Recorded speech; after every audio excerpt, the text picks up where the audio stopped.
I'm in placement. How many clients can I see? I've got 100 hours to get. So I want to see as many as I can, as quickly as I can. And today we're going to be speaking about what is the ideal client load, because you don't want to be burning yourself out. What's your thoughts on this, Rory? Well, I think I'm going to rewind a little bit. For those who are going to be working with clients, for part of their practice, to gain their practice hours, they will have been through usually an introduction to counselling, where they'll be doing counselling skills with peers, then a certificate in counselling, where they'll be doing counselling skills with their peers, and then they'll be doing either a diploma or maybe a degree or a master's degree, where they'll be doing counselling skills with their peers. And the key thing is here, Ken, with your peers, what happens is, as people go through training, they tend to know the rules of engagement. So they're not... Skills practice is not therapeutic practice. It's using a set of skills. And when students go into practice, the learning curve of applying their skills and their knowledge is huge. It's literally like going vertical in a plane. You pull the stick back and you whoosh into the air. It's a massive step change to move from working with your peers, where they all know the rules, they all finish on time, you won't turn up under the influence of alcohol or drugs or prescribed medication. It's a massive step. And add to that the fact you've got to negotiate the therapy room, you've got to work in another organisation and understand their policies and procedures. A lot to take in. It's a very steep learning curve. So we always said, look, start with one client. Just start with one client, and then go and see a supervisor, and then slowly, maybe after a few weeks, take another client on. And I think that sometimes people say, I'm going to have 4 clients.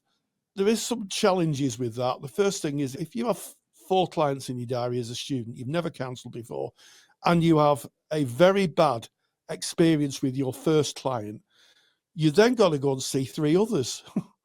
So that might have a bit of a knock-on effect.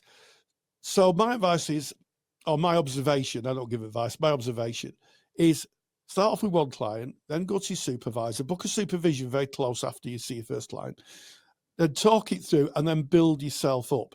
Now, the other practical thing about having a client load as a student is that if you have 4 clients, you're going to have 2 hours of supervision, because students are more highly supervised than qualified practitioners. So if you're taking on 4 clients, you're going to have to think about how much supervision you need, and that is a cost, and also it's the time, and is your supervisor available?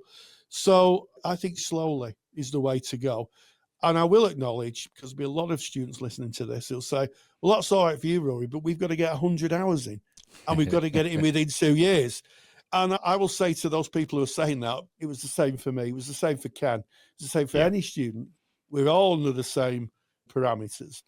But I've known students who've had a very tricky start to their practice, and it's took them a long time to reset, because it hits confidence, and it can be very tricky.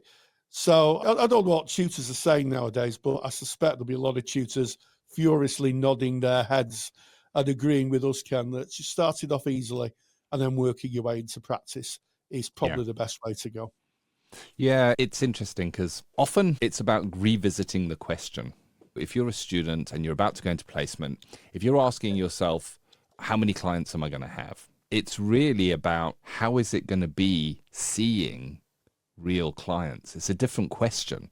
And you want to get used to seeing the clients, stepping out of the flight simulator and getting into the cockpit of a passenger plane where there are others involved in the journey. It's a whole different experience. And you want to be kind to yourself. You have a whole career ahead of you. You really do, to see many clients and have many thousands of successful client hours.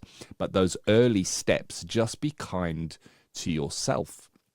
And the truth is, as I found that my confidence was building within my placement practice, I was able to take on more clients, because then I could go to that question of, actually, how many clients can I see? And I then discussed that with my course tutor. I checked with the awarding body that issued my training. I spoke to my supervisor. I spoke to my placement, and a lot of people were involved in that decision making. It wasn't just me going, I wonder how many clients I can see.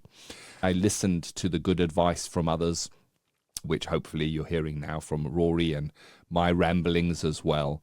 Everything you said, Rory, is 100% right. When you get out there, that first client session and those first few client sessions are where you find your feet, and it's where you gain your confidence. And if you can be kind to yourself and give yourself the time to contemplate before the client comes in, the time afterwards to write up your notes and to process what you've been through, and then to take that to supervision, and you give yourself time around that, it develops a more robust, and I don't know, if you force grow a plant, you'll get its height quickly, but it might be a little bit straggly and lacking in some areas. But if you just let it grow at its proper intended level, it comes up perfectly and strong enough. And there is 100 hours to get in. And here's the thing, you're going to get the 100 hours. You will get them. You just will. And eventually it's going to come to the time where you go, I need to up my client load because I have some do not attends as well. Remember, about 30% of my client load when I was in placement was do not attends. But you adjust it as you go. So it's like getting in a car and learning to drive. You don't see how fast the car can go as your first exercise. You first go, let me get used to this. Let me learn how to drive. Let me take it slowly and go to the shops in the car. Yeah, you're absolutely right. When you're working with clients, you're working in a really different environment, and that client will see you as their therapist. They won't see you as a student therapist or someone who's just started. They will see you as their therapist. They will say to their friends, I'm going to see a counsellor. And you are. You're signed off as fit to practice. You're signed off as someone competent to work with clients at the beginning of your career. So take it easy on yourself and don't rush it. And in fact, it's interesting, isn't it? We should apply that same theory that John Schleen, Roger's student, talked about, the opening of the poppy. When the poppy opens, he used to watch them opening, and he said he never forced the leaves. He said, because you just damaged it. You just damaged the poppy. Just let it open. So, yeah, be kind to yourself. And as Ken wisely said, you will get that 100 or 120 hours. It varies from course to course. But make the journey really meaningful for yourself. Don't put too much pressure on yourself, because at some point, at the end of 2 and a bit years, you'll stand there with your certificate, which says counsellor on it. Yeah. Yeah, that's the goal, isn't it? And then you have that certificate and you can go on to make the difference that you chose to make when you started this journey. You can fulfill your why. And the bit that I'm going to come back to is what Rory mentioned about your fellow students know the rules. They know what a counselling skill is. They know that they should bring a little bit of information and they should leave some time for you to respond. And I mentioned earlier about flight simulators. In flight simulators, they simulate difficult, challenging situations for the pilot so they can learn how to work with those. And I wonder in counseling training if we maybe don't do that. We just say break up and do skills and you just get to work with people that know the rules. But I've certainly been with clients who don't know the rules and they don't know what to say and they don't know how they feel. And they might sit there going, you tell me what to do. I don't know what to do. And it can leave you wondering. And of course, the best thing is, and I learned it from my first supervisor, your clients will teach you. They really will. Yes. I know we go to university or college or wherever you're doing your training to learn to become a counsellor, but your actual real counseling training comes from your clients. And they're going to throw those more challenging situations your way. They are. And you want to have the time and you want to have the space to be able to work with that respectively. And if you've got back-to-back clients and you get knocked off your track, like you say, Rory, going into the second one, feeling unsure, what does that project? Are we able to really show up purely for that client. If we're carrying a bit of another client session, oh, I could have said that and I could have done that and I got this wrong. Whereas if you're seeing those clients in the beginning in isolation and then able to speak to your tutor and being able to speak to your practice manager, being able to speak to your supervisor, getting normalization. And we see it. I know, Rory, you supervise some students in seeing their first clients. I've done the same. And it's an interesting time. It's a time of wonderful development. Don't be frightened of it from what we're sharing here. Be excited about it. You deserve to be. But don't overload your plate. Just take it easy in the beginning. There'll be plenty of time to ramp it up as you gain maturity, I guess, is what my thoughts are. Really. Yeah, just take it easy. Don't worry that other peers have got more hours in than you. The road is long and ultimately the race is against yourself. And we'll get there. You will get there. You'll accrue your client hours.